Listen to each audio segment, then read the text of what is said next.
এই দেখো মশলা, একটু কাঁচা লঙ্কা আর জিরা বাটা দিয়ে দিলাম। এবার আমি জল দিয়ে দেবো।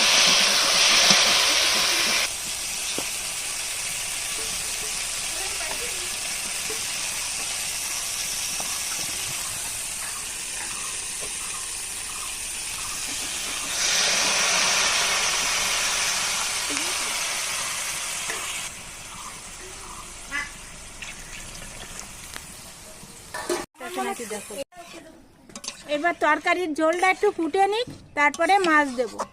তো মাছ দেওয়া তোমাদের দেখাবো। এই দেখো তরকারির ঝোল ফুটে গেছে, আমি মাছটা দিয়ে দিচ্ছি।